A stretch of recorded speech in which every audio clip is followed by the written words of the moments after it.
Hi everybody, j'espère que vous ça va, si c'est pas le cas, j'espère que cette vidéo va vous redonner le sourire. Je suis encore une fois trop contente de vous retrouver, vraiment ça me fait hyper plaisir. Aujourd'hui, comme vous l'avez vu dans le titre, je vais faire un Get Ready With Me avec vous de 0 à 100, donc c'est-à-dire de vraiment ma tête du matin au réveil, même s'il doit être à peu près 13 h, mais vraiment j'ai rien mis sur mon visage, jusqu'à la tête que je me fais dans mes vidéos YouTube d'habitude, donc c'est-à-dire avec un maquillage, etc. Je tiens à vous prévenir, cette vidéo risque d'être extrêmement longue, parce que déjà juste un maquillage ça me prend environ 2 heures, alors si je fais en plus mes soins et mes cheveux avec vous, je pense que vous pouvez sortir votre petit thé. Et je m'excuse d'avance pour les bruits qu'il va y avoir derrière, mais c'est toujours l'heure de manger chez moi quand je filme mes vidéos. Donc il va y avoir la vaisselle et le lave-vaisselle et le minuteur, enfin tout ce que vous avez déjà entendu. Je vais pas plus traîner, je vais vraiment vous montrer toute ma routine, enfin toute ma routine. Je fais pas ça tous les jours, mais je voulais vous parler d'un maximum de produits que j'utilise actuellement. Pour ce qui est des cheveux, je vous ferai une revue plus détaillée sur tous mes produits pour les cheveux un peu plus tard, parce qu'il y en a vraiment énormément et je peux pas tout utiliser dans ma vidéo. Du coup, assez parlé, je vais commencer tout de suite avec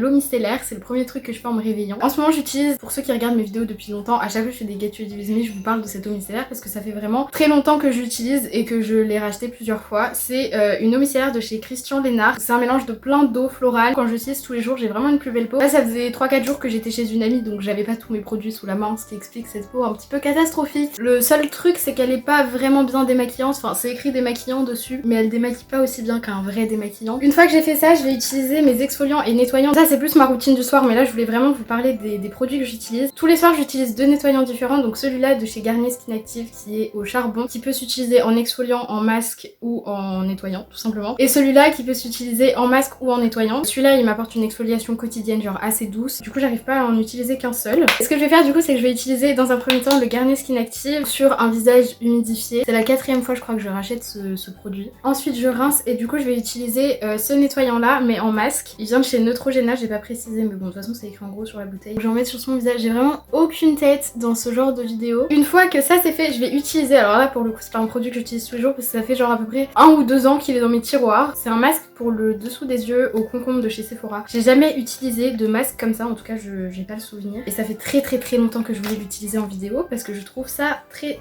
esthétique. C'est des petits patchs comme ça. Je m'attendais pas à ce que ce soit aussi gros. Par contre c'est vraiment super agréable. Je vais utiliser cette petite chose que pareil j'ai depuis un petit moment maintenant. C'est un rouleau en quartz. Je vais me faire des massages en dessous des yeux. C'est vraiment le combo parfait pour la vidéo Get Ready With Me classique des youtubeuses. J'espère que ça va au moins avoir un minimum d'effet. Faut laisser poser 15 minutes. Je n'ai pas le temps pour ça clairement. Je vais rincer parce que l'autre masque il faut le laisser poser que seulement 5 minutes. Mais en tout cas les patchs sont vraiment super agréables. J'ai pas très envie de les enlever mais bon il va falloir quand même. J'ai rincé l'autre masque et j'ai séché mon visage. On va pouvoir passer au sérum maintenant. Alors je le mets pas tous les jours, je vais pas vous mentir parce que c'est vraiment le truc chiant. Tu dois attendre que ça pénètre dans ta peau avant de mettre ta crème etc. Mais j'avais quand même envie de vous le montrer pour vous en parler. C'est le sérum de chez Révolution Skincare qui est au niacinamide et au zinc. J'ai mis 4 gouttes là sur mes doigts et je vais juste le mettre sur tout mon visage. Faut attendre normalement 10 minutes pour que ça pénètre dans la peau. Je pense qu'en attendant je vais aller humidifier mes cheveux pour vous montrer les premières étapes. Comme je vous l'ai dit, au niveau des produits pour les cheveux j'en ai énormément. Je change un peu tous les jours, en fait ça dépend d'énormément de choses. Ça dépend du temps qu'il fait dehors parce qu'en fait plus il fait humide, plus je vais mettre des trucs avec de l'huile pour pas que mes cheveux gonflent. Là en période d'été comme ça j'ai pas besoin, mais par exemple je vais mettre des produits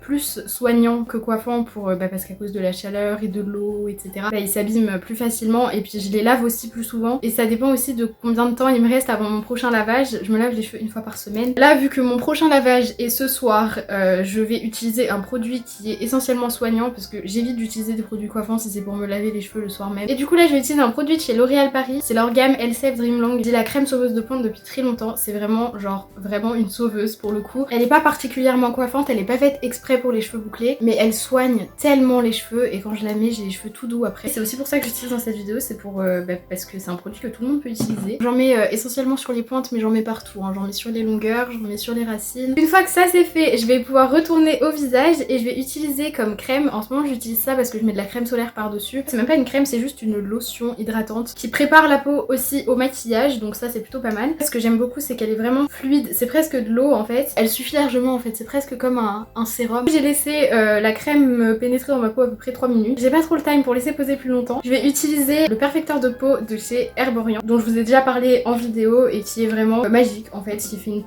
peau photoshopée et en plus de ça il fait une peau vraiment toute douce, donc c'est hyper agréable. Au niveau des cheveux je vais juste rajouter un petit truc, bah c'est toujours de chez L'Oréal Paris, toujours de la même gamme. Je vais mettre le sérum, alors normalement c'est un sérum pour le lissage, mais moi je trouve que il scelle bien les boucles en fait, il fixe un petit peu l'effet des cheveux, les boucles etc. Après Après faut pas en mettre trop parce que sinon ça fait vraiment tout dur. Donc là je vais en mettre que sur les longueurs et les pointes. Et je vous annonce qu'après tous ces soins etc, on va enfin pouvoir passer au maquillage. Je vais pas mettre de base parce que le produit Herborian fait déjà bien son boulot je trouve. Par contre je vais utiliser un nouveau fond de teint, enfin un nouveau. Je vous en ai déjà parlé dans une vidéo mais il était beaucoup trop foncé à l'époque. Je l'ai re-swatché ce matin. Bon quand il s'oxyde il est un petit peu foncé. Je préfère ça que les fonds de teint trop clairs qui me ternissent la peau. En fait je bronze énormément en été. Je sais pas si vous verrez la différence par rapport à ma dernière vidéo. Mais là ça y est, j'ai passé 3 jours au soleil. J'ai une marque de bronzage. Je vais pas vous montrer de photos mais c'est incroyable. Je vais l'appliquer avec un beauty blender sur tout mon visage. Il est un petit peu foncé quand même. Je vais récupérer ça avec la poudre et tout derrière donc c'est pas vraiment très grave. On dirait vraiment que je sors d'une séance d'UV, c'est assez catastrophique. En anti-cerne, je vais utiliser le Conceal and Define de chez Révolution en teinte C11. C'est 0,5 teinte au-dessus de ce que j'utilise d'habitude. Je pense que je vais en mettre une petite dose pour que ça éclaircisse un petit peu tout ça. Franchement, quand je vous dis que c'est facilement rattrapable, c'est vraiment facilement rattrapable. Déjà là, même en vrai, j'ai rééquilibré mon teint en fait. Je vous ai déjà dit que je préférais utiliser des fonds de teint plus foncés parce qu'en plus ça fait plus ressortir la lumière. J'ai passé à la poudre, donc j'utilise toujours la Banana Powder de chez Révolution. Le seul problème c'est que vu qu'on peut pas la prendre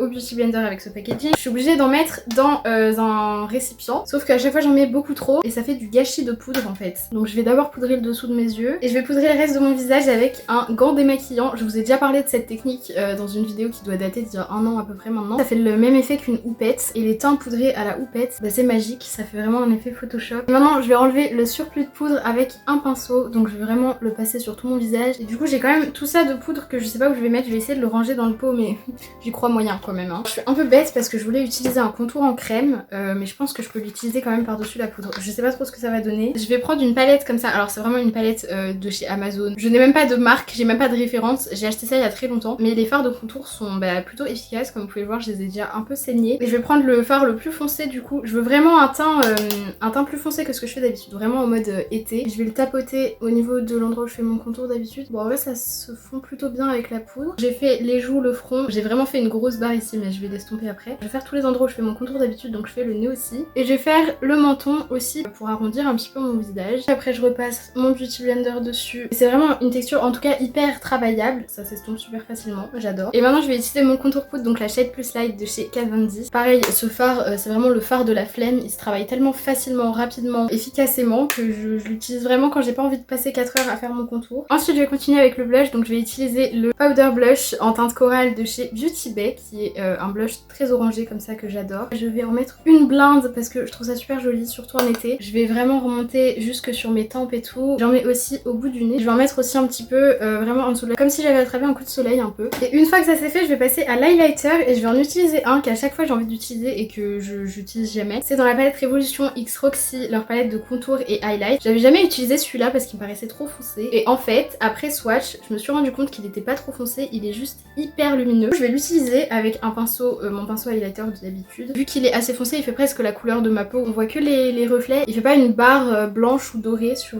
la peau. Il se voit vraiment que à la lumière et tout. Et c'est le genre d'highlighter que j'adore. Ça va pas recouvrir le blush. Vraiment, il est parfait cet highlighter. Je crois que je vais l'utiliser tout l'été parce que là, avec le bronzage et tout, il ressort vraiment super bien. Voilà ce que ça donne au niveau du teint. J'ai fait mes sourcils hors caméra parce que je vous ai déjà montré comment je les faisais. Là, ils sont hyper épais, mais c'est normal parce que je vais mettre ma base de chez Face Lady sur toute ma paupière et je vais en profiter pour redéfinir mon arcade sourcilière. Donc ça va les affiner. J'ai hâte de recevoir les deux bases que j'ai commandées parce que celle-là est vraiment en fin de vie. Une fois que j'ai mis ma base, je vais venir la poudrer avec un fard de la palette Nude Matte de chez Beauty Bay. Et je vais prendre le fard Bare Necessities que j'utilise vraiment à chaque fois. Je vais poudrer toute ma paupière avant que ça crise. Vu que c'est encore un petit peu trop clair par rapport à mon teint, je vais prendre le fard qui est juste à côté, qui est un petit peu plus foncé. Et maintenant que tout s'est bien poudré, je vais commencer par faire un creux de paupière classique, un petit peu plus haut que ce que je fais d'habitude. Je vais garder la même palette et je vais prendre le fard Cinnamon et je vais le mettre du coup dans tout mon creux de paupière. Je vais prendre un plus petit pinceau et le fard Slow Motion, toujours dans la même palette. Je vais intensifier la couleur que j'ai mis juste avant. Et toujours pour intensifier, encore et toujours, je vais prendre une palette de chez Natasha Denona et le fard Brun Mat qui est juste ici, que je crois que j'ai jamais utilisé. Ça va doublement intensifier ma paupière. Là normalement je suis censée avoir le creux de paupière parfait pour faire ce que je veux faire. Donc je vais délimiter mon cut crease avec ma base de chez Face Lady. Je vais prendre un petit pinceau et je vais faire vraiment la ligne de tout le contour de mon cut crease. Je vais le remonter un petit peu plus haut que ma paupière naturelle. Je finis ma forme un petit peu comme un liner comme ça. Je ne sais pas si c'est symétrique, on verra bien quand je vais remplir. Là je vais tout simplement remplir avec un pinceau le plus fin possible. J'ai fini de remplir la forme et j'ai aussi poudré ma paupière. Bon, j'ai un cut crease qui est un peu plus joli d'un côté que de l'autre. J'ai poudré avec un fard assez clair pour que les couleurs d'après ressortent bien, puisqu'on va mettre du jaune. Et du coup pour ça je vais utiliser la palette Reloaded Marvelous Matisse de chez Makeup Revolution. J'ai deux jaunes, un petit peu plus orangé et un vraiment très clair et un vraiment très clair et très flash. Je vais les appliquer tous les deux avec des pinceaux boules comme ça assez denses sur mon cut crease en tapotant. J'ai pris le jaune le plus clair et je vais le mettre jusqu'à à peu près la moitié de mon cut crease et je vais prendre du coup le deuxième pinceau et le fard jaune orangé. Je l'applique exactement de la même manière que le premier, mais cette fois-ci que sur l'extérieur. Une fois que j'ai ajouté le jaune orangé, je vais prendre un tout petit peu d'orange, toujours avec le même pinceau, et je vais le mettre vraiment au bord de mon cut crease. Ça va juste bien intensifier et accentuer le dégradé en fait. Voilà du coup ce que ça donne. Je vais faire mon ras de cils inférieur avec les fards que j'ai utilisés pour mon creux de paupière, sauf le plus foncé de la palette Natasha parce qu'il est un petit peu trop intense. Et comme d'habitude, je fais mon ras de cils que à l'extérieur. Au niveau du coin interne, je vais utiliser le fard que j'ai utilisé en highlighter. Je vais le descendre un petit peu dans mon ras de cils comme d'habitude. J'ai mis liner et mascara hors caméra pour vous épargner ça et que la vidéo soit un peu plus courte. Je vais refaire mes lèvres comme je l'ai fait dans une de mes récentes vidéos. Donc avec un lip tattoo, cette fois-ci j'ai pris une couleur rose un peu pêche. C'est juste pour roser un petit peu plus mes lèvres. Je sors le produit, je le prends avec un pinceau plat de préférence. Je commence par le milieu et après je l'étire pour que ça fasse un petit effet ombré. Et après ça va sécher et ça s'enlève comme un peel-off. J'ai mis un peu de gloss par-dessus. Et alors il faut que je vous dise un truc, c'est qu'avant cette vidéo, j'étais partie cueillir des pâquerettes pour les mettre dans mes cheveux pour faire une photo comme celle-là. Je trouve ça vraiment super joli et je trouve que ça aurait été super beau avec ce maquillage. Je n'en ai pas trouvé, donc je vais essayer de rappeler la pâquerette. Je pense que je vais faire deux toutes petites pâquerettes en dessous de mes yeux. Donc pour ça je vais utiliser mes liners colorés d'habitude. Donc celui-là il vient de chez Undiane. Ils viennent tous de chez Undiane en fait. Donc je commence par faire une croix blanche et puis je vais venir faire un pétale entre chaque pétale que j'ai déjà fait. Et ensuite je prends mon liner jaune et je vais faire un point jaune bien épais au milieu de chaque parce qu'en fait ce jaune est un petit peu jaune fluo quand on l'applique. Donc il faut que je le mette en couche épaisse pour qu'il devienne un petit peu jaune orangé. Du coup j'ai pas mes pâquerettes mais j'en ai fait sur mon visage et du coup ce maquillage est terminé. Je vous rappelle comme d'habitude d'aller vous abonner à mon Instagram et mon TikTok que je vous mets juste ici. J'essaye d'être le plus actif possible. Et si jamais vous n'avez pas tous ces réseaux sociaux, le plus important c'est quand même de vous abonner si c'est pas fait et de me mettre un commentaire parce que je répète, j'adore lire vos commentaires, vraiment ça me fait trop plaisir. Et c'est le truc que j'attends le plus quand je poste une vidéo, donc vraiment ça vous prend 2 secondes, allez m'écrire un petit commentaire. Mettez aussi vos meilleurs pouces bleus si la vidéo vous a plu et puis encore merci à toutes les personnes qui regardent jusqu'au bout, vous pouvez pas savoir à quel point ça me soutient de ouf. Sur ce, je vous fais comme d'habitude d'énormes bisous et je vous dis à la prochaine vidéo.